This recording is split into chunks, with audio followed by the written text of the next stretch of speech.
What up, Whiskey Ginger fans? Welcome back to the show. It's your first time joining the show. Welcome to the show. We got a good one for you today, and I am on tour. I am on the road, hitting the road again. I'm going to be at the Punchline in San Francisco, Halloween weekend. I think it's all sold out, but there is a waiting list. Then I'm down in Brea Improv. Brea, come out and see your boy. Tempe Improv, my return to Arizona State University. 2 shows I think are already sold out. Grab those tickets. Then I go to Hammond, Indiana, down at the Horseshoe during the week before Turkey Day. I'm in Windsor, Ontario, Canada in the new year. Bethlehem, PA, God bless. Hanover, Maryland. The Borgata in Atlantic City, New Jersey is selling fast. I love you. Thank you, Atlantic City. Then Harris in Valley Center, which is by San Diego. That's my little homage to Bobby. Canyonville, Oregon for Lover's Day for February 14th, V-Day.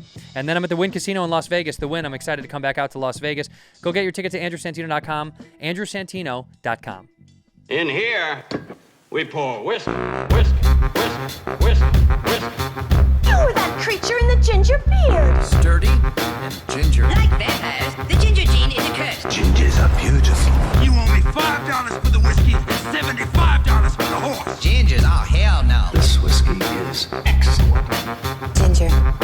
I like gingers. Ladies and gentlemen, welcome back to Whiskey Ginger. My guests today are some of my favorite people on earth. I say that for all my guests, but I mean once again today, it's Feitelberg and Tommy Smokes here for Les Mascots. Les Mascots, or just mascots. Whatever you want to call it. Whatever we want to call it. But we were just talking. We've had Rob McElhenney on the show before, and he was talking about how he names his shows really long names, and people shorten them themselves. Yeah. He was on the show promoting Mythic Quest, which season 1 was called Mythic Quest, A Raven's Banquet or something like that. That sounds right. And he was like, yeah, I just name dumb names, and then people shorten it themselves. They go Sunny. They go Mythic Quest. Yeah, that's true. And I was kind of like, I like that. Yeah, let them figure it out. Yeah. How did you get this nickname, Tommy Smokes? Do you smoke? No, well, there's a couple long stories. Well, I could abbreviate them. Yeah, First yeah, one, yeah. So I got hired to be a social media intern at Barstool when I was in college, and my first job was running the Barstool Smoke Show's Instagram account, which is just a bunch of hot girls. Guys? Girls? Girls. I mean, you know. Why wasn't there a guys one on Barstool for some reason? You know, that's a great question. Is there not Good a point. hot guy Barstool thing? I think it's just us. It's like mascots. Is it just you? All right. That's the hot I'll guy. take it. So yeah, I just posted as like a 20-year-old horny college kid. My job was to go through a bunch of Instagram models sending themselves in. Wow. And Tough gig, eh? it was tough. Listen, I ran the shield with integrity and honesty. A lot of guys they would have got fired in that spot. Not me. You didn't break the code. Never broke Did through. you you didn't side DM anybody and use your power and privilege No, to go, hey, no. let's go get coffee? No, because Good I for knew you. like Dave is just too scary. Where I would have got fired for sure. Yeah. I became like a therapist to these women because they would be like they're all the. I swear to God, all the comment. I'm actually gonna find you guys a text right now, but all the comments would be like, "This girl's father fucking hates her. Her left boob is bigger than her right boob," and they would like text me and be like, "You got to take this down." I'd be like, "Honey, you're beautiful. Like, don't listen to these guys." Just walking them through a barrage of internet trolls, incels, insulting them for no I gotta reason. find when I put up a big Lou Gehrig type retirement post, and I remember this one girl sending me I don't know if I could find it, this long message that was like, oh, here. Thank you for all that you did to make each and every one of us feel so beautiful. I'll always remember your kindness. It's great to see your career with Barstool has blossomed into something iconic. That's beautiful. really, really nice. It was 6 years ago. That's how nice it was. I still remember it to bring up on podcast. That's really cool, dude. Take that to the bank. You're a solid dude. Yeah. Like you got out of there. You did. You protected. What did you say? You protected the shield. Is that what you Yeah, said? protected the shield. God bless, the dude. pig It's stool. also like, were they all talking to each other about you? Like how she Yeah, said, like, that thanks is for interesting. taking care of It's all almost of like they us. had a network. What, you never met a girl before? But they're girls that like they're not from a friend group. They're just from random girls. doesn't on matter, Instagram. dude. He hasn't This is- tried to fuck you either? Yeah. Is he gay? Did he try to fuck? Did he try to fuck? Did he try to fuck? Did he try to fuck? It was all, and then they all were like, "No, he's gay. He's sweet. He's a sweet little gay guy. He's not interested in us." Good job on that, dude. That's got to Thank be a you. tough. Yeah. Dave, by the way, I will say, we don't really know each other, but we've run into each other a few times. And the one line he said, a very Dave line that I thought, this is why you're good at you, is I said, he said, "Oh, you're skinny, huh?" He's skinny. I said, "I've lost a little bit of weight." I go, I mean, you're looking pretty good. Look at all you tan, dude. He goes, you can't tone it, tan it. And I was like, that's such a great. Hang on a second. You're giving Dave Portnoy the credit for that line? Well, who said it? Oh, I don't know. That one's out there. See, I've never heard that before. You haven't You haven't heard it? That's because of this. That's because of the skin I'm tone not right allowed. here. I'm not allowed. Yeah, no Yeah, one. I'm not allowed. Everyone's I'm like, not don't tell Santino the secret. But also, you're not Mr. No, Tan. Yeah, I've just been around people who say it. If you can't tone it, tan. If you can't tone it, tan it. I've never heard this. Have you heard this phrase before? If you can't tone it, tan it? Never. No, see? Really? I think we're giving Dave credit. All right. Well, I gotta ask Victoria now. Vic, come here. Have you ever heard of the phrase, if you can't tone it, tan it? Yeah. Who said that? Huh? Yes. My mom. I don't know. Okay, So your never mom mind. knows Dave? So your mom. He thought Dave I Portnoy thought- invented that line. Well, he said it to me, and I'd never heard someone say it. It's almost like a street joke that you're like, well, I haven't heard that one before. Yeah, so you got to give the last person Yeah. credit that said it. That's fair. Been around since I was in I've had enough of you, all right? I already thanked you in the credits for my special. She named my special. Did you? She did. She actually did. She came to see me do it on the West Side when I was warming it up. And White Noise? Yeah, and we were deliberating the names. We just couldn't break it down over what was going to be because special naming is such. Look, we'll get into this with you too. Naming anything is a nightmare because you're like, how do people interpret this, and what does this mean to them, and are they looking for a story for it to tie to? Mm-hmm. And eventually, I think the original name. What was it? Do you remember the first name that we put out? What was the first name that we had? Originally it was Whiskey Ginger, and then it was You Betcha. Oh, You Betcha, right. You Betcha was another iteration because it was in Minnesota. Yeah. And I was like, oh, that's really nice for them, the hometown. You know, it's not my hometown, but it's like for them, it was a cool moment. At the beginning of the show, we made them yell You Yeah. Betcha. It was really fun. Was Whiskey Ginger like just kind of like a brand recognition? Just to parlay type on the thing? brand. Yeah, just to be like, yeah. it's me anyway. And people do know. A lot of times people will say ginger whiskey, and I'm like, either way, doesn't matter. Either way, it's fine with me. But we couldn't figure out the name. I didn't like either of them. I put them in as temps, and I was like, I don't really know. And then she came and saw me on the West Side. We went out to dinner, and she was kind of giving me notes over like the flow of everything and how it was. And then she said, why don't you just do White Noise? Because there's a joke in there about White Noise. And I was like, God, that's so good. It's annoying. Like it was just like right in front of your face. One of those things. Should have had her you know? name Les Mascots. Yeah. Well, Les Mascots. What? And you have a little bit of beef with it, so you just call it Mascots anyway. No, we don't know. No beef whatsoever. It's just it's easier to call it Mascots. Yeah. Like in the filming and like we kind of just would refer to it as Mascots rather than Les Mascots. Sure. But it kind of like as far as the show goes, it works with it's Les Miserables. Like Les Mascots makes sense. Good play. Yeah. Your favorite play, isn't it? Actually a play I've never seen. You've never seen Les Mis? I've never You've seen never it. seen Me it? neither. And Have you I've seen it? No. No. I've Seen the seen a movie? lot of plays. Let's Oh name- wait, speaking of a lot of plays, did you go to that one in Broadway? In London? What? No. No. No. Nah, I didn't think so. You know what's so funny? I'll go see a play once a decade. It's got to be the one that I'm like everyone's talking about, like Book of Mormon, or it's got to be something that's like everyone's like you really should. Can I tell you something? Yeah. The one I told you about, everyone will be talking about it in a year. You think so? I'm gonna call that. You Yeah. think so? Yep. He's the biggest Broadway guy I know. You're a big Broadway I'm a girl. huge Broadway guy. Well, where did I run into you? Say it. You can tell everyone the story. We ran into each other. We were at the Churchill War Rooms in God London. bless Churchill, one of the greatest. Dude. My parents just went there. I didn't realize Really? that's where you guys Yeah, went. yeah, we were right Dude, out it was, front. we were out front waiting to get into like our time, this slot or whatever. And we just ran into. I was like, "What are you doing?" It was so random. I saw you and I was like, "Gee, he's not gonna recognize me." And Yes, you were like, what are you "Feitelberg, talking doing about, here?" And I was dude? like, "Oh shit!" No, and then, it's so nice to see you. but then so we started talking. You were waiting for your time to go in, and I want to hear about whether you liked it or not because I loved it. Oh, I loved it. There was only one hiccup. Okay. Too many people. Definitely too many. Yeah, I get anxious when there's too many people in crowded spaces, so I get a little claustrophobic, and it's low ceilings underground. So there was a moment where I was like, we got to go, and my wife was like, chill out. I was like, how about can we just go backwards? So what we did was we waited for everyone to move through, and then because they're on tours, Yeah, we didn't do a right. tour. Did you do a tour? We did that, But you didn't go with a group.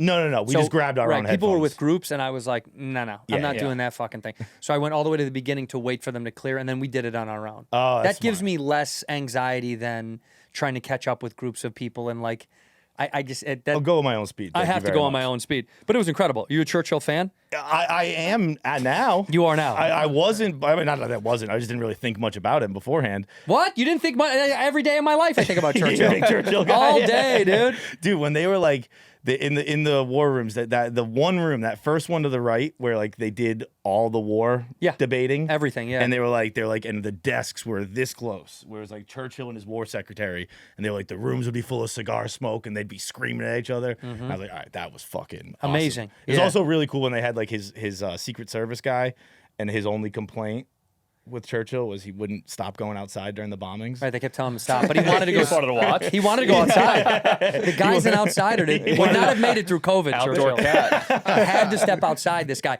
They watched the Blitz, Yeah. fucking drinking whiskey on roofs, and they would just sit there and But like, wouldn't watch you do London that get if you knew bombed. the world was Oh, quote my unquote God. coming to an end as you know it? You're gonna go outside. Yeah. Sneak a peek. Yeah.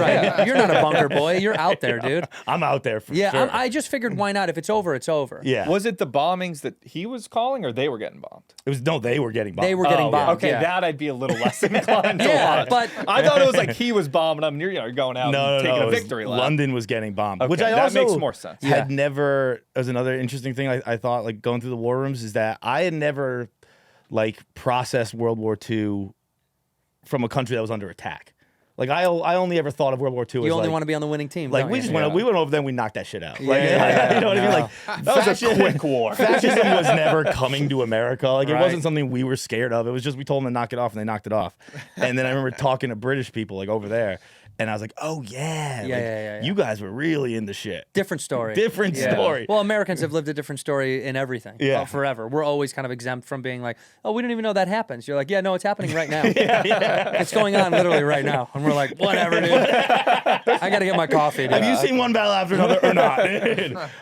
We just talked about it. Did you? One of the best movies I've seen in years. Have you seen One Battle? Not yet. Brother, go. Well, it's honestly one of the best films front to back, and also from a comedy perspective, because we're comedy fans. It's one of the funniest things I've ever seen. I've seen it twice now. I can't wait to see See, it. I'm going again. When my cousin hasn't seen it, he was like, "Would you go twice?" I was like, "Dude, I wouldn't even skip a beat." I'm gonna go 10 times. It's so good. I'm so now fucking afraid good. it won't, like the hype that it's got, I'm afraid it won't live Promise up you to it will. Only because if you're a PTA fan at all, like if you like his stuff, we spoke pretty heavily earlier. It's kind of a return to his best shit. Almost like it's like when a band makes a bunch of albums and they're pretty good, but then they pop out something and you're like, see, that sounds like the band that I know. Yeah. Like something reconvened with him that felt like the old PTA. Not that any of his other stuff was bad, but it was just, it felt like I wanted it to feel again, where the characters were so dynamic and funny and cool and unique and very individual. They all had their own kind of like goals, but they bond together. It's badass. It's man, Very good. I love even watching you talk about it. If it It's doesn't win, fucking awesome. if it doesn't win something, whatever that means in the business world, Right. I'd be very disappointed Yeah. because it's tremendously well done. It's also tanking in the box office. This is the thing about the world we live in now. Thank God Mascots isn't in the box office running. Because, dude, the movie cost what? Is it a couple $100 million? 150, I think, 130 to 150. Yeah, but then you go up for marketing and budgeting. So I think they had to make 3 to return. Really? Taylor Swift knocked him out. Brother, she knocked it out in the first like hour. They're worldwide. They're over 100 million. Though 100 now. is good worldwide, but that's not going to cut the cake. Yeah, domestic. They're still 42. But Yeah. and I guess wow. you have more knowledge of this than I do. Like movies like that, Hmm. when someone gives PTA $150 million, Shouldn't have been that expensive. are they expecting to get that back? There's a lot of different worlds of thought, right? Like a lot of times in the film world, what they do is international sales, which is something I learned as a PA when I first PA'd for a studio out here. The first thing I learned was a lot of movies target international distribution as like kind of their mainstay to get their money back on a film that may not do that great here. So you usually will use a lot of foreign actors or slot them in cleverly to go, hey, we could post this in China or because China's a big money maker, you know what I mean? And so if you can do that and you've got international stardom, it helps distribution sales because over here, unless it's Minions 8, you're not really making a lot of. You're really not, or a superhero movie. So they do deliberately make sure that the international market has some appeal, so they can sell that outside of the States as big or bigger than they do here. So with that movie, I imagine they thought internationally it would start a roll, And hopefully. especially after the DVD market ceases Collapse. to exist. Yeah. Like that was a big way that movies in the 90s and early 2000s were able to make money. Yeah, But is there ever a thought where they're like, like They're never going to take a loss. The argument, what you're saying is no. So like they're not like we're cool losing 25 million if it gets 2 Oscars. No. For The point is studio. to always make the money back. He is probably an award darling, but you always want to make a profit. Yeah. Those guys, that's their goal. I mean, they're basically banks. This is Bank of America, Wells Fargo going, hey, we'll bankroll you. We do need to get that money back and then some. You have to find the most clever ways you can. Sell it to Delta, so it's shown on every plane. Yeah. Sell it to, these tertiary markets, or they call them like, what do they call them now? It's almost like these parallel markets where you can sell it on different platforms as they go through, Roku and whatever. You know what I mean? They need to put up as many markets as possible. But something like what was Leo's last one with fucking Killers of the Flower Moon? Mm-hmm. Like that was like 200 million from Apple, and then it only stayed in theaters for like 2 weeks or whatever it was. Yeah, Apple. They know no, I know, but they're not. Apple so they're can they're make movies but for they're fun, okay I losing feel the like. money. Is what They I'm don't care. saying. Yeah, they make phones. They're okay losing. They make phones Okay. and headphones and war missiles soon, I hope. And the same thing they just did. The new Apple missile. They just did it with Highest to Lowest too. Where like it's a Denzel Spike Lee movie Yeah. that was in theaters for a week. Like obviously you're not going to get your fucking No, your probably box not. office back. But they'll find a way in perpetuity to sell that and it will in time will make Yes. money over, but it takes much longer. It's a longer gamble. But I guess that's my final question. Buying So a I'm house doing versus bad a job. fucking lottery ticket. Buying a house versus lottery ticket. It's a long play. Yeah. It's a long play. You're hoping that the market goes up and you continue to sell it and things improve and then you're good. And no one knows. Versus But a also scratcher. those will never make their money back though. No, they don't. In an idyllic world, they will a long time down the road in some variation, but quite frankly, But not. it's You're also not like how gonna make your Coca-Cola money. still advertises. They don't need to. It's for brand Yeah. recognition. Yeah, it's Yeah. branding. Right. Apple Have doesn't to. give a fuck. Yeah. Apple is going to make rockets soon. I do hope. Imagine Tim Pool on stage promoting their new rocket. And this rocket, applause break, will track the enemy for 5 days straight. It was crazy. I saw a guy who had the new AirPods in and their live translation. Have you seen this? I haven't seen them, but I know about them. It's pretty cool to see it work in real time. I thought that was pretty fascinating. It's It does work. There's a lag, but it does work enough so this is just the window into the future where we're going to travel. Like what? When we saw each other in London, right? You're going to go take a trip and you're going to go to Spain or something. Throw these in and then go, hey, I no Wait, longer so you're saying need like to the need other it. person talks and you hear It translates, yeah. Yes. And then this for- should be the biggest piece of news ever. Well, and then I feel like this should be a way bigger Wait, story. you don't know about this? I've not heard. Yeah. This has not come across my desk yet. well, you're busy. You're busy talking girls off of a ledge for being verbally I was assaulted like, by pigs you ladies online. got to hear about this for your next Ibiza trip. Yeah, Just that is what change you the need. That's game. what you needed. Make these girls feel good about going to the Philippines. Yeah. No, but it live translates, and then if you want to speak in their native tongue, you talk to the app, and you show them, and it live translates your words for their language. Interesting. Unless you both got the headphones in, and then it's home free. You're at the UN. Yeah, right. Then you're in Churchill's war room communicating. No, the things. Wait, but about that. Yeah. Wait, no, you go first. No. Say it. So about the war room thing from earlier is we talked outside for a while, and we talked outside. I think you were waiting on your time to get in, and it wasn't a quick 5-minute talk. We talked for 30 minutes. Yeah, it was a half an hour. Yeah. I clocked it because I was getting annoyed. I'm kidding. He did say, he was like, I talked to him for way too long. I kept trying to get away. I was like, I'm keeping Santino and his wife. No. I loved it. But so a half hour into the conversation, Les Mascots was coming out in a week. And I was 30 minutes in, I was like, I guess I'll bring it up. I don't know. I didn't want to bring it up immediately, but Sure. I was 30 minutes later, I was like, I guess I'll bring it up. And then right when I was about to bring it up, you go, you know who I just saw at Wimbledon? And I was like, no. And you go, you name somebody, and you're like, first thing he did was pitch a show to me. And you go, I thought he was a lot cooler than that. Your ego just goes, oh no. I was like, well, I'm fucking, there's no way for me to segue into this now. I'm working on nothing, by the way, in case you were wondering. Yeah, just been sitting around the house, man. No, it was. I know what you're referencing. Yes, somebody did do a whole, hey, can I throw you something? I was like, dude, I'm here with my wife to watch tennis. Yeah. And also, I didn't belong there at all. Wimbledon was such a fluke. We got offered through. I'm not a big tennis freak, but I just love live shit. I will go to any live sport. I don't know if you're a sports freak. Yeah. Dude, I don't care what it is. I will go. If someone's like, hey, there's a highlight match downtown, I'd be like, let's go. I want was to at see it. Ohio State, Minnesota Saturday night. Were you? Yep. How was that? It was fucking awesome. It was great. It was great. You have no allegiance to either. None Doesn't whatsoever. matter. I See, was in Columbus for a hockey game. I played a hockey game yesterday. Flew Southwest here last night. Give it up. You see that? You see what he's doing? Humble. Southwest, brother. This kid flew Sun Country this morning. Oh, this morning? Barely an airline. Yeah, but did you play hockey yesterday? No, he went to a wedding. No, I went to a wedding. All right. See, Yeah. like I'm traveling like a WNBA player over here. Do you know about Sun Country? I actually genuinely have no Some idea of what the that planes is. don't make it. That's Yeah. kind of their It's slogan. like- it is a Minnesota airline, though. They fly in and out of Minnesota. Sun Country? Sun Country. Sun It's like Country, a and they're weird also name for a fake- Minnesota yeah. airline. yeah, they're also in the Pacific Northwest, right? You can do Sun Countries to like Portland and Washington. They go up there too. Yeah, but they're based out of MSP. Yeah. Tough airline. Worst airline I ever took was what called Taka. You know that one? Brother, Do you know it? do you need some money? Is this what this is about? This whole thing was leading up to me the giving only you a reason loan. we made mascots was for this No, moment. this is I was in high school at the time, and I was Taka? yeah. It was I went to a school with a lot of international students, and I was going Where'd you go to visit- college? Brag it. College? No. No, what do you mean school? Oh, you mean high school? high school. Okay, yeah. And there's a girl from El Salvador who I was going to see back home in her home country, and I just flew Taka, and I flew home, and my uncle, who's a pilot, was like, "Oh, how'd you get down there?" And I said, "I flew Taka."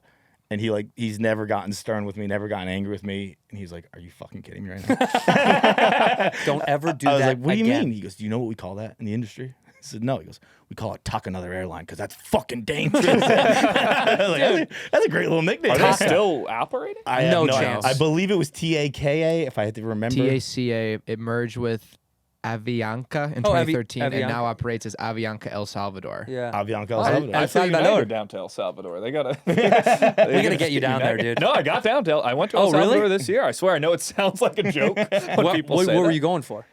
Just a weekend, which I know sounds Just a solo weekend? No.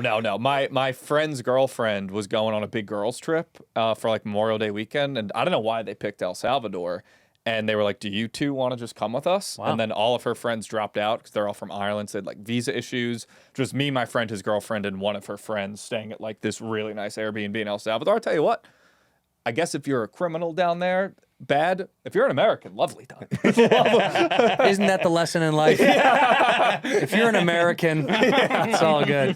It is funny. That's how privileged we are. You forget about visas because when we travel, you're like, oh, right, you guys just can't go everywhere. Yeah, We can yeah. go fucking anywhere unless you're on a worker's permit. But if it's for a commuter visa, you don't really need. Well, you used to years ago for certain countries, but now most of the time they're like American. Fucking. Go ahead. You know what I heard, and I don't know if this is true or not, that international airports had to put foreigners and United States citizens for like the passport lines. Yeah. Because no United States citizen thinks of themselves as a foreigner, even when they're in a different country. So the lines is would, my country The now. lines would get all confusing Right. unless they change it to put foreigners. No, and you think I'm a foreigner, dude? From the greatest country in the world. Ain't nothing foreign about that. That is the American ego at its finest. I mean, it sounds like a Trump law. You know what I mean? And we need our own lines. It sounds like you know what I mean? Like, we need to be seen as an individual.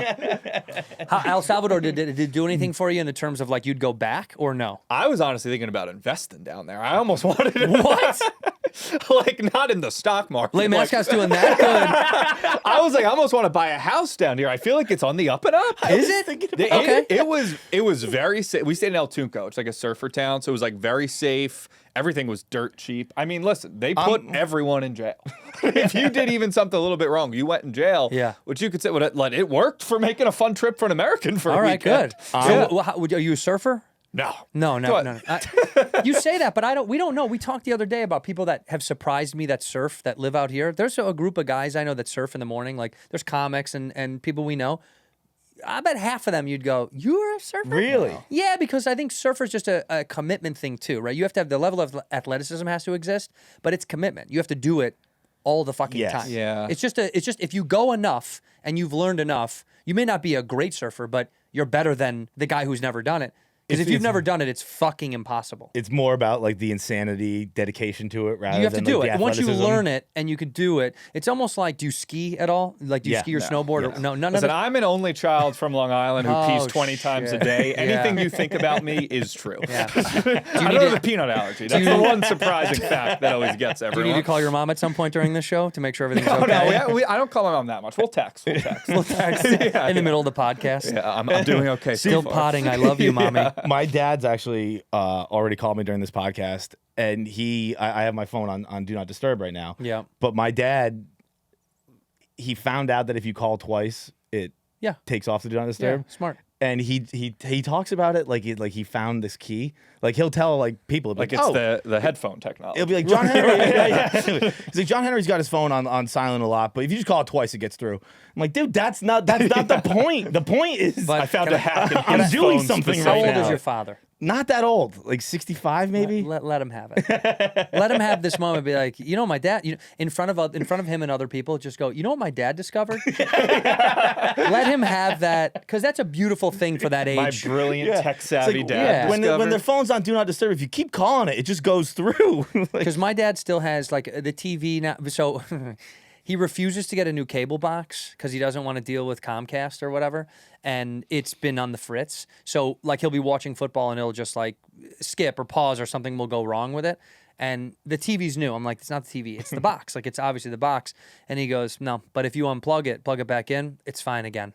I'm like, right. You know what? You're right. You know what? You're right. I let him just have it because why fight with him about it? You got to let our parents have. My parents are in their 70s. Let them have the glory days. Yeah. Let them just. This is, you know what I mean? The little nuggets they find and they go, you know what I found out? Just go, is that right? Oh, dude, let me tell you That's about cool. my dad's. Well, this is from a few years ago. My dad discovered water. Sorry. And he would call me all the time, and he'd be like, I think you're supposed to be drinking a lot of water. This is a new discovery for your father. Because he was painting the house, and he didn't drink water all day, and he ended up in the hospital. Right. Because Usually he outdoors. was dehydrated painting the the house thing you in the need to summer. live, yeah. And he called me from the hospital, and he's like, John Henry, I hope you're drinking water. And I was like, Dad, I drink it all day, All every day. day. That's the thing I like. And yeah. now, like, once a week, I'll get a call. He's like, you been drinking water? Did he? Yeah, man. Did he ever get stones? No, he was fine. Because stones happen when you don't drink enough water, and I know young men get it because they're like, "What? Water's in everything." Our office is insane. Our office gets kidney stones all the time. You would think they're like contagious And- with the way we get them. Really? Well, because they're probably drinking coffee and energy drinks and not water. And they'll always try and blame it on something healthy, new that they've been doing. No. I think it's like the matcha I've been drinking. No, that's not it, dude. Dude, it's not. It's the way we live our lives. Right. Well, you're talking about the office has got to be filled with young kids, young men Oh, yeah. who are addicted to energy drinks now because that's the new shit. Are you on this? No, I'm not an You on energy this? drink guy. You passed that, right? Yeah. I've never enjoyed them. I had them like I remember like when Red Bull became a thing because Bobby drinks them. I don't know. What do we give him? 3 a day, 4 a day, something like that on the show. there. Yeah. What do we give him? Look, he's a bottle. He is, yeah. We do. We have to feed him. Brother, if we don't remind him to eat food, he will forget. Though sometimes we'll do the show, it'll be 9 p.m. And he's like, I haven't eaten all day. I'm like, do we need to call you to tell you to fucking eat food? He Sneak does. food into his energy drink. You do. like a dog. You need to like shimmy it towards him to go. You should have some, but he drinks those like crazy. I keep telling him you're gonna get stones or something, or something's gonna upset in your stomach because there's no water. It's just all acidic bullshit. Yes. But The caffeine, I've never been able to do caffeine. what? No coffee. No, I don't do coffee. I don't do soda. I don't do. Whoa. No soda. No soda. No. You go to the movie theater and popcorn. You don't have soda. Nope. What do you have with popcorn? Water. Water. I just Your drink dad water. would be proud. Yeah. Well, I guess he didn't notice. It's how my mom raised us. All we Sure. ever drank was water. Water. And No soda ever. it's not even like with the soda. It's not the caffeine. Water, I can't. I'm sorry. With coffee, I can't drink the caffeine. I get jittery and all that shit. Soda, I just don't like the feeling of like liquid sugar on my teeth. Right. Well, it's disgusting, but it's so good. The It's taste the main doesn't- reason to go to the movies. 100%. Dude, I couldn't agree more. Popcorn and soda and snacks are the thing I look forward to almost as much as the film. Yeah, it makes me go to the movies less because like if I'm gonna go to the movies, I'm gonna get a huge 100%. popcorn soda Really? and candy. Yes. And it's like what I'm gonna sit there and fucking watch the movie like some schmuck. No, I'm there to pig out. Correct. And it's like I can't go to 3 movies a week, otherwise I'm gonna get fucking fat. Yeah. Yeah. It's dangerous, dude. But a water with popcorn, I got to be honest with you, I lost just a little bit of respect for you just now. you? Yeah. Just because that seems diabolical. That's diabolical. What about with pizza? But I'm also. Pizza, you don't have a Coke with pizza? Brother. I don't even understand you right now. I feel bad. Like I feel like I'm not doing it right, but I can't. We're I all don't know. mad I at just you, frankly. Yeah, we're really pissed off. Yeah, we're not happy with this. I look forward to like if I'm going to get like a good slice of pizza, I look forward to the Mexican Coke in a bottle as much as the pizza itself. Really? No, the pairing is literally perfect. It's as if they engineered it specifically for pizza, popcorn, burger. Coke is like held on high. This makes a lot of sense. You don't eat fast food?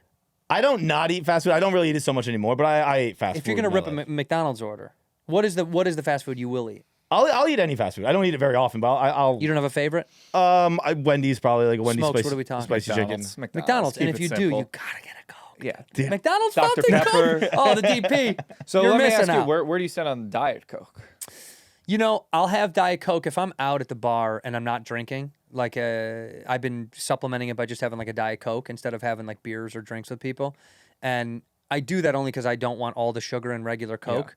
But I know you can only have like one because after that, it's like, what are we talking about? Yeah. It kind of cancels. Well, there's no sugar. It's like, but you had 5 Diet Cokes. I made it my New Year's resolution this year to start liking Diet Coke because I was getting sick and tired of everyone talking about how much they liked it and being like my little sip of happiness. So I drank it every day until I liked it. It took 27 days for me to become fully Wow, addicted to Diet Coke. So now you're in. Now I crave it like every day.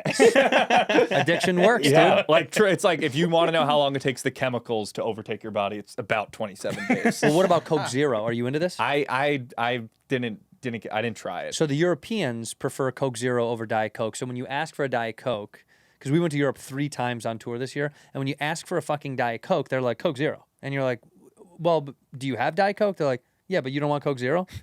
I'm like, no. We like Diet Coke. They like Coke Zero. Really? Coke Zero tastes more like fake Coca-Cola. Diet Coke has its own... I see. Yeah. Yeah, She's her own girl. Yeah. She's independent, dude. Coke Zero is trying to be a hot girl, and she's just not it. Diet Coke is like, she's got tattoos. She'll go out at night She was alone. the maitre d' today at lunch. Yeah. She does whatever she wants, and you can't tell her shit. She's a boss bitch. Coke Zero is a fucking phony. No, I need to quit it. I need to quit because soda is probably my worst vice, but it's something I don't think I can ever let go. Honestly, until this conversation, I don't know if you guys have seen the commercial about like Pepsi and a pizza or whatever. There's a commercial that goes around of like Nice try, Pepsi. It's like Domino's people delivering, and then Pepsi pulls up right after. And I was always like, no one drinks Pepsi with pizza. It's just a disappointing. Well, are kind you of Pepsi. serious? Yeah, I did. You a Pepsi guy? No. But are you saying specifically Pepsi or soda in general? I didn't know like soda with pizza was a thing. I mean, that's You guys should insane. switch chairs. I can't. I don't want to be this close to you, dude. Soda What with about when you're a pizza? kid and you go to a pizza party? And Correct. it's literally Well, just, but, like, that's just what little kids pizza drink. slices and soda. Well, eating pizza and being in a playpen isn't a thing either. I just Whoa, thought that whoa, was whoa, for a whoa, little whoa. bit. We're not okay with this. We got to stop going to that McDonald's play place. If you're We're having a having good way Saturday too night, much it's a fun in the thing. balls. No, dude, when you were a kid at a pizza party, you had pizza and Coke. For sure. And that didn't carry over in adulthood. Good for you. Yeah, no, I guess I'm I proud don't of think myself. pizzerias even sell water. Yeah. They just sell They're like soda. water for your hands to Yeah, wash. usually I just ask for it, and they ask for water. They just spit in my mouth. I'm like, that'll do it. That's sexy. All right, I want to give you one quote real fast. You just reminded me of when I did take a couple of photos. I try to enjoy the moment, not do the photograph thing but in the Churchill Museum, the one photo I did take that I loved was he had there was a couple of great quotes on the wall. This one was hold on. That was an Oscar Wilde quote that he had written. Oh, this is a wonderful quote. And I wanted to put this on something. I almost texted this to you because this is like one of those art nerd film things to write before the movie or the television show begins, where it's Yeah. a quote. And it said, Churchill, "We are all worms. but I do believe that I am a glowworm. And I was like, you fucking bad motherfucker, dude. You bad motherfucker, dude. That's a great We're quote. all worms, but I do believe that I am a glowworm. Very ambitious. Being a member of parliament was not enough for him. And so his whole thing was like, he was one of the fastest to ascend, in parliament. And I think the way he did it was also, he kind of was so cocky that he kind of changed the rules. I mean, you learned a lot about him. He drank every lunch. Every lunch he would drink and then take a nap and then wake up and then get right back to work. And it was kind of criticized at the time that it was like, I don't know if we should have you drinking right now. Like, let's drink at night. And he's like, no, I'm going to drink at night, but I'm going to drink at lunch. And I think he did it so, he was a functioning alcoholic. Yeah. He did it so well, people were like, maybe this is what we should all do. Because he was a genius about it. And he smoked cigars, but he never smoked. Do you know this? No. Most of the time, he never lit cigars. And if he did light them, he never really inhaled any of the smoke. Really? Yeah, he was a chewer. He was one of those guys that kind of like had it in his mouth often. And enjoyed the idea of an almost burnt out cigar. You didn't read any of this stuff? No, I didn't. We gotta get you to read a little bit more. I didn't catch that one. Yeah, I was fascinated because I thought the cigars. He died. Google this, but I think he died at like 90. Like he died in unbelievably long for that era. And I thought, how could you drink every day and smoke and then die so late in life? And then there was a whole thing, 90. Yeah, 90. 90 years old. Wow. And there was a whole thing about him never really even inhaling it in his mouth, because most obviously you don't inhale in your lungs, but he wouldn't even let the smoke go in his mouth. He loved the idea of cigars and the taste of the flavor and the smell more than he liked this consummate. Just want to be a man. He was just a man. Yeah. He was just a man. A man who lived to be 90 in an era where nobody did. I will die much earlier than that. When do and you I think don't you're gonna smoke. 80's kind of my, I think 80. I can smell 80. 80, yeah? I think 80's On kind of the the dot? number. Right around. Yeah, if I make it to 81, I'll be bummed. I've always had 93 in my mind for myself. That's because you're sheltered. Right. My mom tells me I'm going to live to 93. You live forever, my love. I've never pictured myself older than like what I am right now. Oh, you didn't even think you'd make it here? I've heard. What are you, Tupac? I've pictured myself older, like in my 30s, but I've never been like older than that. How old do you think you are right now? Great question. I was actually talking about Stoppy with this recently. Yeah. I used to think I was 24, and I was like until like a couple of years ago, and now I think I'm like 60. Oh, you do? Yeah. Like I like kind of came out of being a 24-year-old, and now I'm just like I'm a grandfather. I'm perpetually 30. Really? 30 for some reason was a magic number for me. It was like one of the greatest birthdays of my life. Like the time of my life was there. So in my mind, I'm like, I'm 30. I've always been 30. Even though I'm 42, I'm like, no, I'm 30 years old. 30 is kind of the perfect age to be forever. It was, because you're just enough out of your 20s where you are making some money and life isn't as crazy as it was when I was 24 and I was, eating fucking spaghetti at the laundromat every night. Like that's gone, but then I wasn't successful in my career where it was like I was home free. You still had to work. Yes. So it's kind of this like perfect balance of both worlds. Also, my birthday And 30 party years- was. You guys are making me looking forward to turn 30. Yeah, I've been it's worried gonna about be it. huge, dude. 30 is the best. 30 You're is a great number. You're mature. You're young enough, but you're mature enough to not be totally stupid anymore. Yeah. I think 30. Yeah, you you could be an age you're forever. edging into adulthood, but if someone was like. An older person's like, how old are you? And you're like 30. They're like, you kids. Yeah. It's great. Once you get into your 40s, people are like, oh, you got a 401k? You got a life insurance policy? You're like, I do. And it's sad that I have one of those fucking things. When's your 30th? April 29th. What are we 6 months. What are we doing? Oh, you just had your golden birthday. What am I, a fucking astrology girl? You just had the golden birthday. It's a big deal. Yeah, Did you do something for it or no? No, I actually went to go see a play. It was like the 5th play I've ever seen. I saw the, what is it? The Bill Burr. Oh, Glengarry Glen Ross. Yeah. Did you like it? It was pretty good. No. Like, it No, was. that's a no. No, You can say no. I He's liked, not here. Bill! Bill, get in here. I just thought it was going to be like longer or something. I don't know what I was expecting, like, because it's like two sets the whole time, and I was like, oh, surely more is going to happen in this. But I do like, you're sort of saying like before about how you like watching live sports. For me, this is maybe sick, but one thing I like about Broadway shows is that they could mess up. Like, Yeah. Like, you go see a movie, you watch a TV show, it's a clean product. Like, seeing a live play to me is like, maybe someone's gonna miss their line. Oh, that is cool. Well, that is like all like that. Just like sports too. You're Yeah. like, who is gonna fuck up and who's gonna become a hero? Yeah. Who's gonna Who's shine? gonna Am I gonna up that tweet it part? after Yeah. this? Right. Dude, that's actually very interesting. The element of fuck up. It's kind of why like we do stand up is like stand up live is better than anything taped ever forever.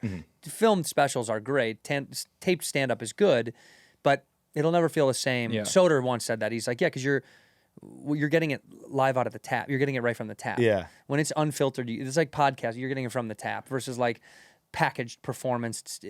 There's so much surrounding it that it kind of takes the. Yeah, it's less raw. And, like, It's just authentic. not as what the fuck was that? You're never gonna get any of that. When you do your special, when you film it, White Noise, like was that or when you're filming a special, are you sick of that material? Like is that God. Oh yeah, is yeah, that when yeah, you're yeah. done Me with in it? particular, I don't know how other people feel about it. Yeah, you hate it. You're like you're almost sometimes when you tell it, you're like fuck you. Like as you say the joke, you're like shut up. Start heckling yourself. Like after you say it, you want to be like boo, hack. Yeah, comedy is such a fickle thing anyway. When you first find a joke, it's like the most beautiful feeling in the world, and then as you do it and perfect it, quote unquote, or get through it, you do start to like it's you know what I equate it to is like when you first meet a girl that you're like super into and you start to see a different side of her and then you're like, I don't really like that she does that at all. Like, that really bothers me. And then by the end you're like, we should break up. That's shooting a special. We should I can see break that up. like seeing like people in the crowd laughing like hard. You're like, I didn't want you to laugh like that. Yeah. Well, the funny thing that happens when you do anything, and even like your show, there's things that you think they're gonna like as much as you like it, and it turns out they like the other thing more, and you're like, why did you like that? Yeah. You didn't like the thing that I thought was fucking awesome. idiot. Yeah, that's the hardest part is letting go of all creative stuff, letting go of the idea that they're gonna like it the way you like it, and once you get over that hump mentally, it starts to be more freeing for creating shit because you go fuck it. What they might like this, they might not, or they might like this as much as this other thing, but I can't care. I used to care so much. And then you just don't care anymore because you're like, whatever, dude, I'm just going to keep making shit and hopefully you'll like it. And if not, I'll make more shit. Do you care that like that's gonna stick with me. I hope it does. Well, because your 20s in creating for me was like young comedy. It's a fucking nightmare. It's a weird emotional grind. And then you put yourself against yourself all the time. And then you grow old enough to go, all right, dude, I know I'm good at it. I've lasted this long. I can't dictate what you're going to like. I'll just tell you what I think is good. And then, Louis talked heavily about that, about like bombing incessantly when you're with new shit. But he's like, I don't care. Yeah. I'm figuring out if I like it. Right. You're gonna take your own path. But I'm figuring out if I like it. And then if we both like it, then it's perfect. Then we're But there's shit that Bob tested out a couple of new jokes to Louis, and we were trying to do like just like random thoughts of like what might work. And it is funny what clicks in your mind versus what clicks to other people, unless it's just a perfect joke. Yeah. Unless it's like anything Norm's ever said, where you're like, oh, that's just like the perfect fucking joke. But that's I think the lesson in all this shit is like we'll see. That's why it's great to see live shit because you're like, what is gonna come out of this fucking nonsense? In here, we pour whiskey. Hey, fall seems like a big reset because it is here. Back to school. Busier routines. The kids got all sorts of stuff going on. You're getting busier. I'm getting busier. How do you get the meals that you need easily without having to run to the grocery store all the time? That's why Factor is here to help you support your wellness goals. Factor meals are amazing. GLP-1 friendly meals and new Mediterranean diet options. You like what they do with fish and beans? They got it, baby. You can savor all those global flavors. And for the first time, Asian-inspired meals. Shout out to Bobby Lee. Asian-inspired meals with bold flavors influenced by China, Thailand, and more. For more choices, better nutrition. That's why 97% of customers say that Factor helped them live a healthier life. Feel the difference no matter what your routine is. I love Factor. I'm so excited. They come to my front door. All I have to do is do almost nothing but heat it up and eat it up. Heat it up, eat it up. Eat smart at factormeals.com/whiskey50off. And use code whiskey50off to get 50% off your first box, plus free breakfast for one entire year. That's code whiskey50off at factormeals.com for 50% off your first box, plus free breakfast for a year. Get delicious, ready-to-eat meals delivered with Factor. Offer only valid for new Factor customers with code and qualifying auto-renewing subscription purchase. Fall is here, boys, and if you're out there in the yard playing football with your friends, you got to have some MANDO deodorant plus sweat control. This is my favorite smell. It's bourbon leather, which many people say I look like, I smell like, which is kind of a compliment, I do think. But MANDO deodorant, so nice. From your pits to everywhere else, MANDO high-performance odor control and sweat control that lasts all day long. They got 72-hour odor and sweat control. It's doctor-developed, so an MD did the work that you don't got to do. You can rub this literally anywhere. Have I done it? You better believe it. Okay? It does smell good on the undercarriage, on the back, the neck, the arms, the legs, wherever you want to put it. It's clinical strength control, and they reduce the sweat by 92%. This stuff actually works. You can stop the odor before it even starts with MANDO. MANDO is incredible. Premium ingredients. They got double protection. It tackles the odor and the sweat, and that's kind of the biggest thing. Usually they just do one of the two. MANDO Starter Pack is perfect for new customers. It comes with a solid stick deodorant, cream tube deodorant, 2 free products of your choice like mini body wash and the deodorant wipes, which I love the wipes after a long workout day, and free shipping. As a special offer for our listeners, new customers are going to get 20% off site-wide with our exclusive code. Use that code WHISKEY at shopmando.com for 20% off site-wide and free shipping. That's SHOPMANDO.com. Please support our show. Tell them that we sent you. Mando's got you covered with deodorant plus sweat control. Say goodbye to sweat stains and say hello to long-lasting freshness. Ginger. I like gingers. When you're doing like a show, like with Dave or something like that, Yeah. are you, if as long as people like it, are you happy? Are you like, no, that was the good joke? No, Why, I don't care about that anymore. I just want it to be, I just want the total package to be nice. I want the whole thing to go like, oh, that was a good, by the way, I got a compliment the other day from black dudes are the best fans of anything. But this black dude was just like, man, that shit was so motherfucking funny, man. I was like, thank you so much. And then all these other whites were watching me get praised by this man in line. And it just does something to you. You're like, you see that, whites? You see how he handled that? He was so nice and cool about it. It can be done, people. Yes, it can be done. No, yeah, that I don't care about that anymore. About like what it. You just want the whole thing to feel good. Like I don't have the ego of like, why didn't I get more lines or why? Yeah. I don't fucking give a shit about that. If the I whole never thing is understood good, how that happened. Like I don't understand how people are like, I want more lines. Like what's going to mess up the show? That's not how the show goes. Why would you have more lines? Ego is hard. You know, like how long have you guys been working together? I mean, a long time, but like only like closely like a year. Oh But- yeah, it's coming. Yeah, right, dude, it's coming. This whole fucking like, oh, why do you like that? Maybe we should Yeah. Now, here's the thing. Both me and John, like, we're terrified of other people being mad at us. So You're scared of that, right? Yeah, yeah. You So hate we'll that. avoid a confrontation. People all pleasers at the highest level. At the highest level. All I care It's about good, but is it's also making you very happy. toxic. Yeah, Yeah. that's all. costs. We were in the Uber over here, and I said, I think he's gonna get mad at me. No way. I was like, I don't know what's gonna happen, but I'm gonna get canceled because he's just gonna get really mad at me over something. you're a sweetheart. I Tommy, couldn't get mad Tommy at thought he was going to get canceled for being boring on the way. you. No chance. You're a Long Island sweetheart. America's Sweetheart is something I dubbed myself recently. You're America's sweetheart. I did You a and Taylor reality Swift? show at Barstool, and I started calling myself America's Sweetheart, and Did it that- caught on a little bit. It didn't backfire at all. Didn't backfire, actually. No, Wow, that's made a pretty T-shirt shocking. myself.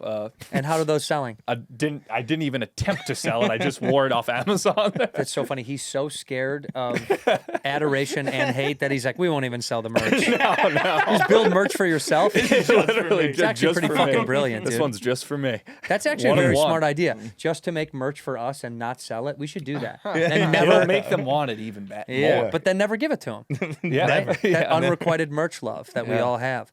Yeah, the world of not making anybody upset or hoping that people like what you are putting out, it all goes away once you fucking. It's just you stop caring. Oh, I've fully stopped. caring. You don't care. I Yeah. don't give a single fuck. It's really hard. You still give a fuck. Oh, I care. But I care, like, I get out of an Uber and I'm like, I hope that driver likes me. Like, I Did very this much guy want- like you who just drove you guys? No, I don't think he no, did. he didn't really care for us. Do you I don't chat? think Uber drivers ever like when people are talking in the back seat. Yeah. You know, like, you don't want to hear. But are you guys chatty with the Uber driver? What kind of Uber passenger are you? Are you a chatty guy? No, usually no. I've had, like, I do feel like maybe once a year you get like a heart-to-heart with an Uber driver. 100%. And you remember that. But for the most part, especially if I'm alone, my headphones are in. We're not talking. I've had a couple of really good Yeah. heart-to-hearts. I do. I let them dictate it. If they want to start being talkative, I'll talk. I don't start it. But I very much enjoy talking to Uber drivers. It is fun when you get put in a position where you get to play a character. I oftentimes will make up just an entire world view. You know, like what do you do? It's like, oh, I'm in tech. Oh, you go full made up. Yeah, why not? That's a time to be. I get to be. That's my little play in the back of that car. I get to just become something that I'm not. I used to do it on airplanes a lot because I didn't want to tell people that I'm a comedian because of like sheer self-hatred and embarrassment, you know. And so now I'm a little bit more known, so a lot of times people will know already, maybe. But that used to be a fun game when someone. The best part about an Uber is they can't really see you, and my name is not my name on my profile, and it's not my photo either. So they don't really see you get in. They see you get in, and then they don't think much of it. So most of the time, I still get to play that fun little game. Do you get that feeling acting? Because that's like I think why I like acting. I feel exactly what you're talking about. Sometimes, but acting is so coordinated and laborious. I mean, you do the fucking take after take after take after take. So that kind of wanes sometimes of the like the fantasy of it all. But this is great because it's live. It's one shot. You know what I mean? Like this is You could mess up. You could mess up, and you do. Yeah. I thought you said you were in tech. Roll, open the door. I do get to play characters a lot in the car. I do love that. Yeah, But lying's just fun. But none of it's harmful. It's always like fun. Like I get to pretend to be somebody else because that's more interesting in my mind than saying I'm a comedian. For sure. Ironically, I'm sure they would like to know the stories of a comedian. Right. But I'm like, no, it's cooler to be it's cooler to be Jim from fucking Westlake Village and my wife just left me and my kid got a full ride scholarship for water polo. It's fun to be that guy.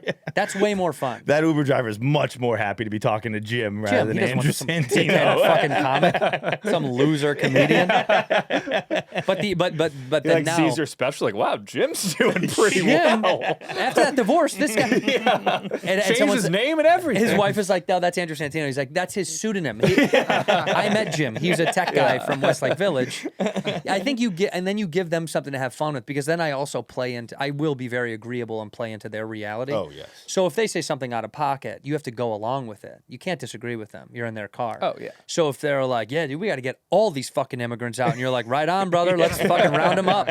Like, open the trunk. Let's round up. Like, you have to go with their madness because you're like, I'm in this guy's car. Yeah. I can't. This guy could kill us. The idea that we're in a stranger's car and if he snapped, could just. What was the movie? What happened to Aunt Diane or whatever? Remember when she was driving with look up that movie. Whatever happened to Aunt something? She was driving with her niece and nephew, and in a moment of sheer whateverism, fucking crashed the car. And she was sober. What is it? There's something wrong with Aunt Diane. Something wrong with Aunt Diane, and they tested her blood. They did. She had no psychoanalysis that would prove that she had mental issues. They were like, this is a anomaly that she literally just snapped one day out of the blue. Really? It's fucking crazy. It's a sociological experiment like you wouldn't believe. To the airport tonight. Yeah, dude. Take a walk. That reminds It's me only of 38 miles. You'll be fine. Yeah. Louis' joke about girls go crazy. Was it Girls Gone? Girls Gone Wild. Girls Gone Wild. And then Girls Gone Wild. it can't be Women Gone Wild because when women go wild, they just drown kids in the tub. Yeah, they kill men, and drown their kids. Yeah. By the way, Girls Gone Wild. Shout out Girls Gone Wild. University of Colorado. Go Buffs. One of my favorite times of my life was meeting a girl at a bar who was on Girls Gone Wild. Really? And she took me home. Pretty great, dude. Wild? It was a bummer. To be honest with you. Yeah, it was actually a bummer. She was not really fun. She was better I on the kind show. of looked down on the Girls Gone Wild. It's amateur smoke show shit. Right. Well, for someone of your status, Right. The way that you get to judge. Yeah, We're mere peasants. not right. We're cowering. Yeah. Where did you go to college? Fordham in the Bronx. In the Bronx. Yeah. Where'd you go? I went a little bit everywhere. I didn't graduate. I love this story. Yeah. This is good. How many schools did you go to? It depends what you're counting and what you don't. Community college? No community college. I went to probably seven colleges. 7. Yeah, but Figuring it out, huh? What a semester. 7's a lot. Seven's a lot, but like that's counting. Like I studied abroad in high school, so I technically went to University of Rhode Island, but I was in high school at the time. Where'd you go study abroad in high school? Universidad de Salamanca. God, I don't even know that's a real thing. Where's Salamanca? Like 2 hours west of Madrid, I believe. How it's cool. in Spain. Spain's the best. It was the fucking. I like how you thought that I wouldn't know where Madrid is. That was very No, I knew. sharp attack on when this I one. saw you in London, I think you just come from Madrid. We were in. Well, no, we flew out of Madrid, but yeah, we were in Valderrama. Ah, okay. We you were were in the down- Basque Country. We were down. Yeah, we were down in Malaga.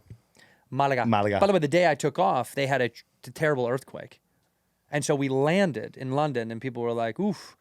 was everything okay? And I was like, it's a great flight. And they were like, do you not know? They just had an earthquake on the coast. I was like, oh, fuck. Didn't get up to got 30,000 off in time, feet. yeah. Didn't bother me in the sky. Didn't feel a fucking thing. This is a big issue with my wife, by the way. We're about to fly somewhere, and she's looking at the weather a week and a half in advance to find out how the winds are. And I'm like, babe, and if we go, we go. If we go, we go. We go. Are you like, I don't look up weather. I don't look up. I couldn't fucking care less. It's whatever it is. It's gonna happen. What's gonna happen's gonna happen. And Also, I'd like to be there for it. Yeah. I just don't. I don't know. I think I got a piece of like a piece of me let that go when I first started touring because I had enough shitty flights of terrible weather where once you go through a few that are just atrocious, you're like, all right, that's fine. It is what it is. Like I had the most famous one. I've told this dumb story, but I was in the Indianapolis airport and I was flying back to. I was either going to New York. It was a short flight, not a long flight, but like an hour and a half, an hour, and the weather was atrocious, and it was fucking. I mean, like the wind. You can see when the rain changes directions. You're like, that's fucking weird. It went that way, then it went that way. That seems like a problem. Oh, dude! And you can see out the window, and I'm waiting there, and everyone's a little bit panicked. You can tell they kept delaying the flight. They're like, we're going to delay for the weather. We're going to hold. It's going to get easier, and it didn't get any easier. Then finally, they were like, we do have to take off. If we're going to go, the plane will go tonight. So they finally board us on this little thing, and it's a little puddle jumper, like a 1-seat, 2-seat. And I was really fucked up, dude. It was bad. The takeoff was this way, It was one of those where I'm like, woo, fuck, And we get up there, and it's real wobbly, and everyone's kind of white-knuckling. Like, everyone, you could tell. You can feel, there's no noise, but you can feel people's, like... Yeah. You can feel that. And I look over my right-hand shoulder, and Bobby Knight is sitting there reading a newspaper cross-legged as if it's Sunday morning. You mean Indiana basketball coach? Yes, Bobby Knight. Not bothering him. It doesn't even. It's like as if, like he's at a boat at sea. You know what I mean? Yeah. Like, yeah, a couple of waves. And I thought that. God's not going to take Bobby Knight tonight. Not like this. Not like this. I was like, we're going to New York. Yeah. And by the way, it did give me a weird peace of mind to Bobby Knight. It just made me think he already is old enough to go, what are you going to do? You're going to get up there and fucking just let it go. They'll fly it. They'll be fine. I'll do that. I'll eye up. I actually don't really get nervous to fly, but when I used to, I would eye up the plane and be like, does this look like, front news, like people that would be on the front page of a newspaper? Is this a plane that crashes? Yeah. Like, do these look like plane crash people or not? See, what I do is I go to the window like a child. The kid. There's always a kid at the window staring out at the plane. I'm that guy. I'm looking at the ground crew. I'm like, how much of their jobs are they doing? Like if you see them go under and do one of these things, I'm okay. Because if they're looking, sometimes you see guys get under, they throw the base at the wheel, and then they go. One of those, and you're like. Check it though. Grab the wheel and shake it. I want to just check it a little because I had 2 touch and goes. Have you ever had those? No, they couldn't do land. I've had like nothing but great flights. Touch and goes are really scary. Touch and goes, we got all the way down and then they hit and then they got to go back up again because it's just not stable enough to land. In that one, I was texting my wife going, I'm just letting you know, I'm not scared of crashing, but we might come home because it was Vegas. And I was like, they might go back to LA because the wind was fucking insane. Sometimes the heat in the desert's so bad. If it gets over like 103, 104, these heat winds, they're these big pocket jumps that you go through. And I was like, we might end up back at Burbank. The heat winds, that's when you like feel the plane drop. Oh, well, because the he can look it up. It gets so hot. And when the wind is heavy in these desert windstorms that they have, when it's so fucking hot, I think it just changes the lift pattern of it. So you get these massive pocket drops, and you'll have like really unstable moments because of it's the heat and the wind combined. And they were telling us it's going to be bad on the way in, but this was like, holy fuck. That makes I've only ever had like one of those big drops in Florida, so like that makes sense. It's got to be something to do with the humidity and the. I mean, look, I don't understand lift as much as. I should. All you need to know is lift. That's all anyone knows, lift, apparently. Dude. It's fucking lift, dude. You got to go out to go up to go down. Don't worry about it. Forget. People love saying the Jello analogy too. When you're having turbulence, like, it's just like you're being stuck in Jello. Like, what the fuck does that mean? Yeah. That doesn't make me feel. By the way, if you shook the Jello hard enough, it would flop. You could take it right out of the bowl. Yeah. It eventually would at some point. But no. That I've gotten over that the hiccup of that in my life. I mean, I think it's it's an afterthought. If it's gonna happen, it's gonna. I'm. You're too young to die, though. You should still have a little bit of caution. See, I think you're right around. Oh, don't say it. No. But like, I think 30, despite like what we said earlier, where it is the perfect age to kind of be forever. Yeah. I think 30. Like once you hit 30, you're free to die. I gotta disagree. I feel like that's I feel like a lot of people say that where they're like, I'm not afraid. Like whatever. Like I'm not afraid. Put me on the record. I'm afraid to die. I do not want to die. It's literally the worst thing that could happen. It is the worst thing that could happen. That's it. And people are like, whatever. If it fucking takes me, like. No, I'm not like there was a time in my life I was eager for it. I'm not eager for it, but I'm not like. You're not scared. I'm not like what am I gonna do to stop it, dude? We just talked earlier about dying in a vulnerable way, though. We want to do a sketch where I had these. Do you know Normatec? Do you know what those are? No. They're like leg sleeves that you put on. They fill up okay. with air, right? And I got these as a gift for when I was injured, and I was like, the pressure relief in your legs feels great. They fill up with air. They're big, puffy. It's stupid. Athletes. You've seen like LeBron wear them. Yeah, they love them. But I do them at the house at night, and I was talking to my wife about how funny it would be if somebody broke in and robbed me with like these air puff legs. And we were thinking about all the vulnerable ways to die. Where you're like, I understand the idea is like, I'm not okay to die. I just know if it happens, it happens. But I just don't want. There's certain ways where I'm like, don't do it now, dude. You know what I mean? Like yeah, stepping yeah. out of the shower, you're like, come on. I got one. I don't want to be Don't naked. be a prick, God. Yeah. Just kill me regular. Yeah. you know? One of my schools was Florida State University, Love to hear one of my schools. and I went to school. I went to Tallahassee, and I went down there. And I didn't know anybody down there, and I knew one person, but he already had a roommate, so he hooked me up with like a friend of a friend, and we had this dog shit apartment complex called Villa Cortez Apartments. Shout out Villa Cortez. On Jackson Bluff Road. Still Go standing, look up, I imagine. It is. Go look up the reviews of this place. It's not good. And it was this Look up the reviews. dog I'd like to shit, read a couple of them. horrible apartment complex. And I moved in. I bought myself a brand new TV, threw the TV case box outside, whatever. 2 days later, I'm taking a shit. Mm-hmm. This is 2008, so I'm on my BlackBerry. I'm playing Brick Breaker, and I just hear my front door get kicked in. Oh, yeah. And I was like, Adam doesn't usually open the door that loud. I'm fucking home! So I get up from the Brick Breaker, and I have my pants around my ankles still, and I waddle to the door, and I peek it open, and there are 3 men in masks in my living room. Oh, come on in. Wrong house, guys. I just locked the door, put it back down, sat down, and just sat there. I probably kept playing Brick Breaker, and I was just like, I don't know Let 'em have it. what these guys are gonna do, but I just hope they don't open this fucking door.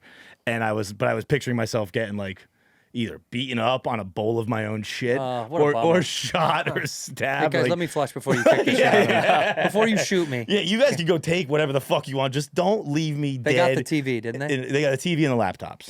Here's the Did deal. they just left you like they didn't go? They Yeah, did. They never they're did not worried about nothing. him. No. But rookie move, not cutting up that box and putting it up in somebody That's else's what bin. the cops said when they came. The You're an cops idiot. were like, they were like, and I didn't even think about it. I was like, they told my new TV, and they go, "Did you leave the box outside?" And I was like, "Yeah, I did." Yeah, you're And an then they idiot. were asking me. It was actually straight out of Superbad too, where they were like, it was a black cop and a white cop, and they were like, "What color? You get a look at the guys?" And I was like, "Yeah." And they're like, "What?" And I was like 18, right, filled with white guilt, and I was like, It's Obama here too. And then the black cop just goes, "Kid, did he look like me or you look like him?" And I was like, "Well, they looked like you, sir." Dude, that's so funny.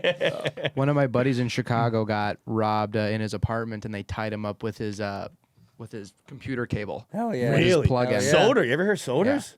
No. Soder, when he was at University of Arizona, right? Not Arizona Yeah, he went to State. UA. He's a loser. ASU guy over here. You ever an ASU guy? Harvard of the West. Dude, ASU has my favorite story ever of Dustin Pedroia. When Dustin Pedroia was still at ASU, and Barry Bonds came for an alumni game. Barry Bonds had no idea who he was. He goes, "Who are you?" He goes, "I'm Dustin Pedroia." He points up to the fucking records. He goes, "I'm the guy who broke all your records." To Barry Bonds. Bold move. Bold move, Pedroia.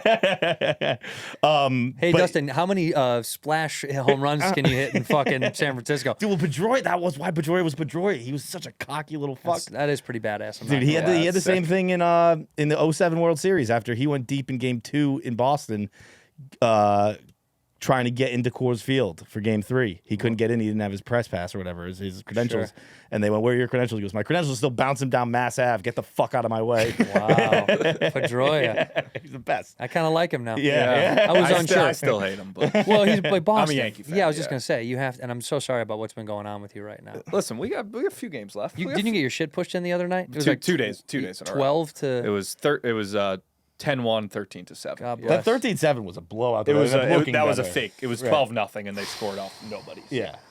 No, It's okay. It's okay. You Cubs fan? I am a Cubs fan, and we play in a couple hours, and look, we don't think that You gave up 6 runs in the first We inning. sure did. We sure did. Milwaukee's a phenomenal baseball team. So is Toronto. Toronto's pretty good, although the NL has it this year.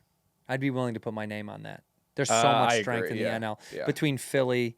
If it's not Philly, if it's not the Dodgers, and it won't be the Cubs. I'm saying that as a diehard Cubs fan. We just don't have the depth, but Milwaukee is dangerous, but Philly and the Dodgers are fucking unreal. They're both unreal. I mean, the Dodgers are a magician team. That's like what a kid makes up. You know, when they interview like little league kids, they're like, "Who are all your favorite players?" They're like, they're all on the Dodgers. I've never had an MLB The Show team as good as the current Dodgers are. It's actually pretty fucking amazing. They're kind of like what the NBA has started to do when they create super teams. Yeah. But the Dodgers did it pretty organically in the way where they got guys who may have kind of come off of an okay run somewhere else and they rebirthed them again. I mean, Mookie Betts is probably the best acquirement the Dodgers have had in I don't even know how long. It's just there's certain times when you go, wow, how do these teams how beyond the money, how are they able to really finagle some of these fucking deals to happen? It's I kind of think that sometimes with like streamers, like with Netflix, like when they got You, and I'm Yeah. like, that was already on another channel, and no one cared about that. Yeah. And then like you just did a great job of rehabbing it or whatever the fuck it is. you sneak, Found out you he's got to throw his cutter more. Yeah. Well, yeah, that four seam, dude. That's fucking something to behold. Well, no, the Yankees are still going to be. You're going to still be okay, but I think even if you go through, man, you're going to have a tough time with those fucking Dodgers. But everybody yeah, wants to see but- Yankees Dodgers. I'd like to see that. We all want to. I'd like revenge for last We year. all but want to see that because that's it's the greatest tale in sports is East Coast West Coast. It's almost like sports wants that as bad as it is happening. It's like this is what we want to see. They don't want Brewers Mariners. They really don't, do they? No, they really don't. It is funny when we do get a Super Bowl or a World Series or something of two teams that you go, There's always the thing of like, well, it'll bring in new fans and new markets will care. Nah, No, it won't. let the coasts play each other. Everyone else shut the fuck Fuck up. up. I think That's the what we Super want. Bowl, everyone will watch the Super Bowl, but like baseball, like I opted out of the Rangers Diamondbacks World Yeah, Series yeah. a couple years ago. Not So a real this thing. one's not for me. Yeah, Yeah. not a real thing. But when it does happen in a Super Bowl, you will still watch. But the interest is different. For some reason, when it's two teams in the Super Bowl, you're like, I don't think anybody likes any of these guys. No, when football in particular, if you're not invested in the sport and invested in the teams, I find it to be a pretty like not boring sport, but there's a lot of times where I'm like watching like a Bengals Browns game. I'm like, what the fuck? Oh, but see, I could do I watch care about? a random NFL game more than I could watch a random game of any other sport. I agree. Interesting. See, Like, so I put the Yankees live as or my number one television, team. live or TV. Oh, TV. I would. You'd have to pay me to go to a football game. I hate going to football games. Yeah. I love a good live football game. I love a live event of any kind. I'm exactly like if it's Baseball, live, baseball's I my want favorite to be live there. sport to go to. Yeah, and baseball, I will watch hockey. two teams I literally hate, but I love baseball that much that I do not fucking care. I just love live baseball. Yeah, but I'm talking about Baseball, TV. I can see myself doing that. By the way, have you seen EFUS? Huh? The movie EFUS? No. I recommend it. EFUS. Yeah. EFUS. It's like EEF, yeah. You know this? No, EEPHUS. It's a baseball movie that I think just perfectly captures the spirit of baseball. The whole thing takes place in one day. It's a men's league team playing. Anybody I know that's in it? Is there anybody? Is it There like would be people. It's made. It was a big enough movie Okay. that probably yes. Mark it down. One of the gangster guys from Uncut Gems Uncut Jam. is one of the main guys. We'll watch it. Bill Spaceman Lee has a cameo in it. Oh, really? Yeah, he's like an old man sitting on the bench watching the game. Do you know who that is? You don't know who that is, do you? Yeah, that's funny. Recommendation. This brings me to this is a phenomenal question because me and my cousin got into an argument, discussion about it last night. Side note: watch Battered Bastards of Baseball. It's the best sports documentary I've ever seen in my life. Battered Bastards? Battered Bastards of Baseball is by far the best sports docu. What's it about? Bing Russell, Kurt Russell's father, owned a independent league baseball team. This is all a real story. And Kurt Russell could have been a pro baseball player. I did not know Wait that. till you see this movie. His father was a famous actor on Bonanza. He died like 120 times on TV. He was a plumber actor, as it were, where you just kind of working to work and never got rich, but never was poor. and ended up buying an independent league baseball team back when the major leagues were trying to kind of squash out independent leagues. It's maybe the most powerful thing I've ever seen. Really? It's fucking amazing. And the Way brothers did it. What's it called? Their band is called Chapman Way. The Way brothers now do like 30 for 30s, and they do the Untolds and all that stuff. That's those guys. Yeah. You'll notice it because the music is very similar in all these. It's brilliantly composed. Anyway, Battered Bastards of Baseball. My next point, because we got into talk about this last night, because you made me. My cousin goes, we had an argument back in Chicago, him and his buddies, best sports movie of all time. And I go, sports across the board. And I said, this is hard because you're talking a movie that like centers around the game. You know what I mean? Mm-hmm. Like a Hoosiers, for example, where they all have a message, but a game is a lot of it. Or something where the game is tertiary, but it's still a part of the film. So I actually, and I probably said this to you before, for whatever reason, I love sports. I love movies. I don't like sports movies. Holy shit. Something about it, it's like, you two shouldn't mix. It's like, I want to watch sports. Right. I want to watch a movie. I don't want to see So you you guys hated The mix Blind it. Side. I kind of did like The Blind Side, actually. All right. I like The Blind Side. I like Miracle. If you got I an like argument here, Mike. Remember the Titans? I haven't seen it. haven't Yeah. seen. Remember like the Coach, Titans? like Coach Carter. Coach Carter. Rudy. Rudy, I Raging- hated as a kid. That's because you don't like Notre Dame. Yeah, I guess. That was the problem growing up in Chicago. You either love Notre Dame or you hate Notre Dame. There is no in between. Really? Yeah, 100%. Because Chicagoans are either bred to love Notre Dame because it's right there, or you are just thoroughly against it because of all of the love that they get. All your dumb friends who like them. Yeah, for no reason. it's because everyone in the Midwest has to have we all just want to fight the thing. So we're like, if you like that, I fucking hate it. You're like, why do you hate it? They're like, just because, dude. We just don't. So because, many of my friends that don't like it, it's because they fucking hate Notre Dame. I mean, I watched it when I was like 8, and I think I was just bored by it. Gotta I don't know rewatch if- it. I don't know if maybe I'll rewatch it. What But do now we- I don't really like Notre Dame. So no sports movies for you at all. Well, I said like Mike is. First time I ever did Outstanding. Whippets, I was watching Like Mike. Really? Yeah, me and my friend, we were probably in like 5th grade. Whippets during Like Mike. Yeah, we were doing a I double was doing header. acid during Space Jam. We went back to back. We went Lizzie McGuire movie, then Like Mike. And in the middle of Like Mike, he was like, "You want to go upstairs and do some Whippets?" And I had no idea what they were. And then we did some. I didn't care for him. I want to be friends with you when you were a kid. That's a cool guy. Whippets and Drinking Lizzie soda with your McGuire. pizza, probably. Yeah, back when you were normal, drinking pop like a human.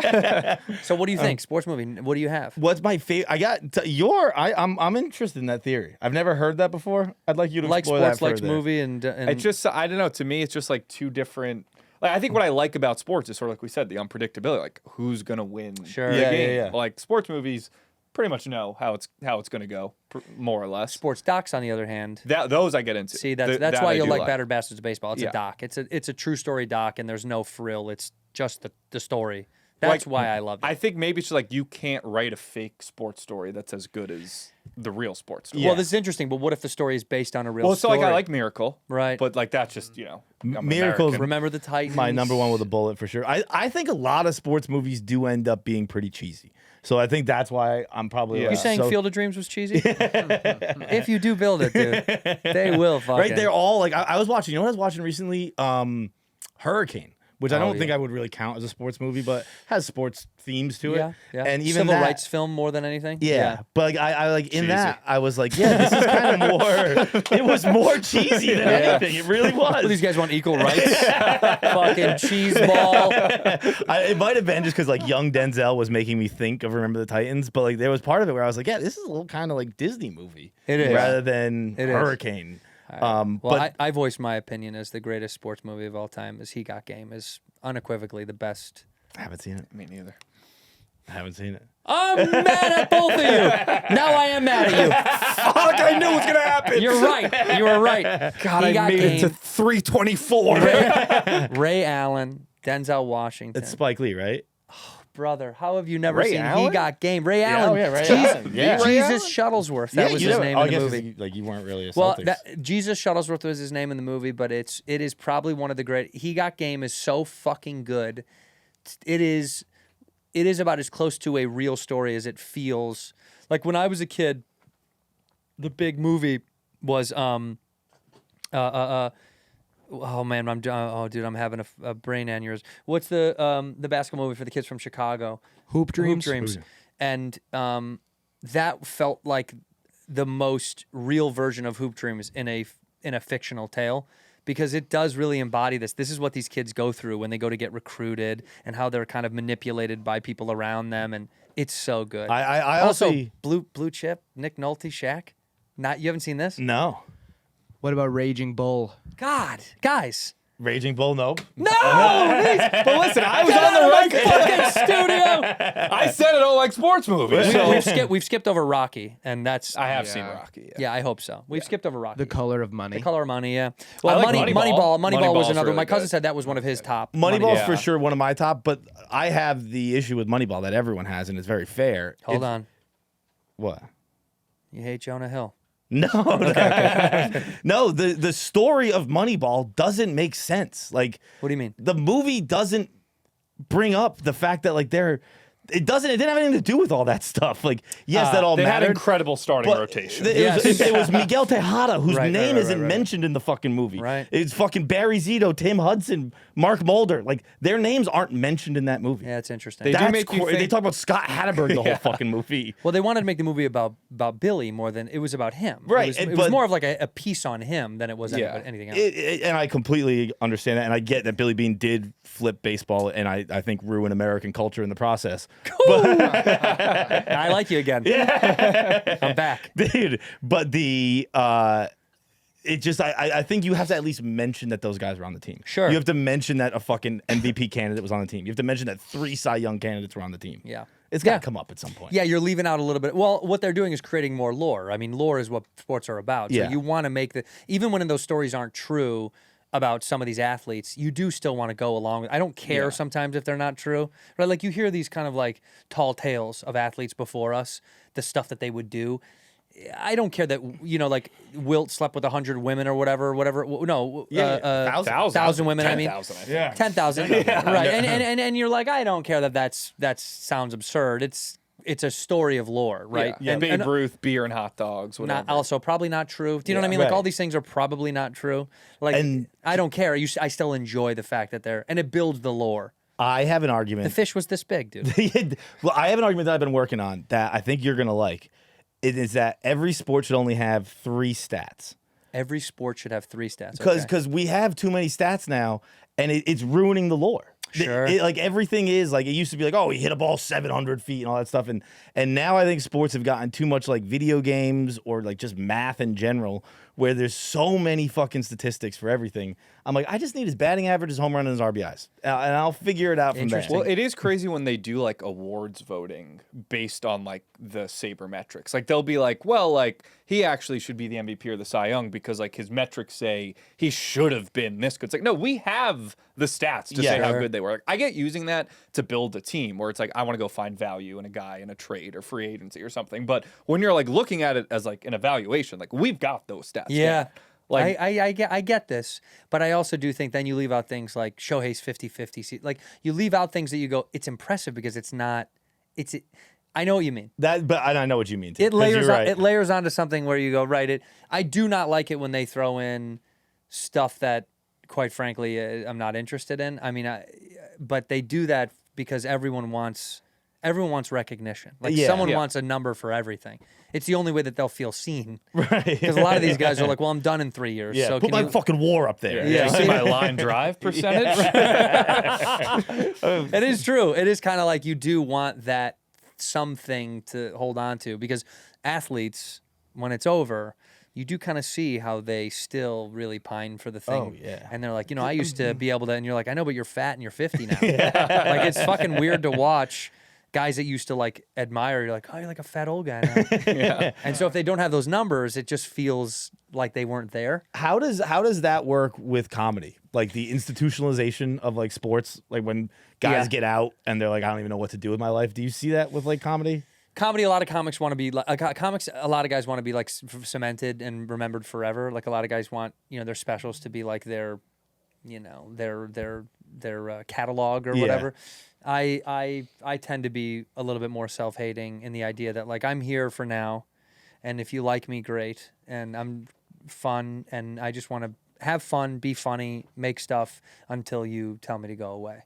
And you don't care about your legacy. You want to be forgotten. Yeah. Well, you will be. You're a grain of sand. You don't matter. Legacy, I think, is kind of bullshit. I completely I just don't agree. give a fuck about It that. lasts also for like, a generation. Yeah, One maybe. generation, your legacy. And by the way, maybe. most people who are who do have a legacy, that is grand. They usually at some point we turn out. You're like, that guy kind of was a piece of shit. Yeah. It kind of doesn't matter. I mean, I think legacy is a false narrative, like that someone is perfect or good, or we're all up and down flawed. So just enjoy the moment while they're here, and then in fucking 100 years, this you think this is No, fucking? they'll remember. They'll remember this. I think I remember reading Conan. I think he was he was talking about like the New York Times or something like that. He was talking about just how his career went. Yeah. And he was talking about after the Leno stuff, where he just kind of had to have this moment of realization where he's like, dude, you know what? All graves go unvisited. Yeah. So just move on. And I'm getting cremated, so it's even more fucking. I can't just disappear me into the sky. Who was that guy?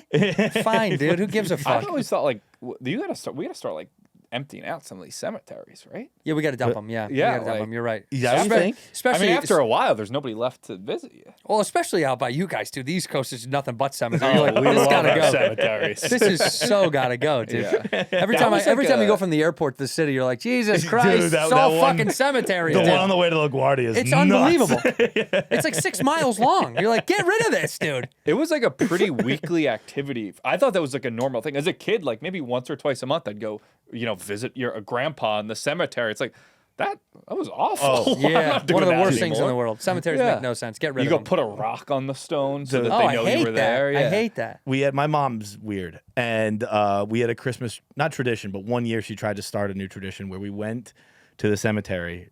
I mean, we were drinking at the time, and we just drank and sang Christmas carols to our deceased family members' graves. One of the most fun Christmases ever. Yeah. It was fucking awesome. Check this dude. out. You could have just done that at the house and just thought about them. No, we had to be. You got to be in a field of dead people to really get the feeling of it. This is some old school, like, you got to see that they're dead, know they're underneath you, and you black out.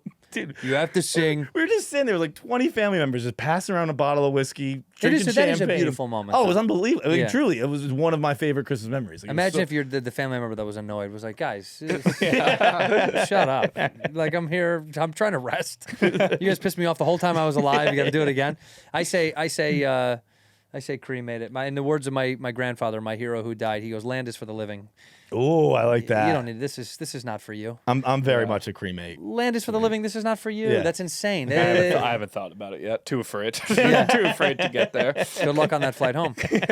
God, come By on. the way, boys, I want to say thank you. We flew by this, but it was very fucking fun, and I thank you guys for coming. Plug once again, just so people can watch Les Mascots. Les Mascots. Les Mascots. On YouTube. Everything's out Out now. of order, YouTube. Everything's out. 7 episodes. They're all out. If you're listening to this, it's gone. It was really fun to make. It was a really cool process for us, and it's gotten really good reviews. People really like it. So You're gonna do it again and again and again. I hope so. Yeah, I we definitely, think so. I definitely hope to. We'll put the link in the description down below.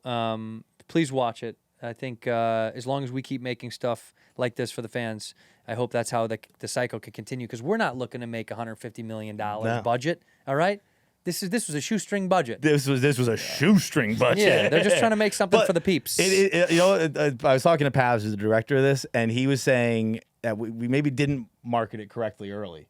Where he was like, because it looks really great. He's incredibly talented, Yeah. Director and cinematographer and all that.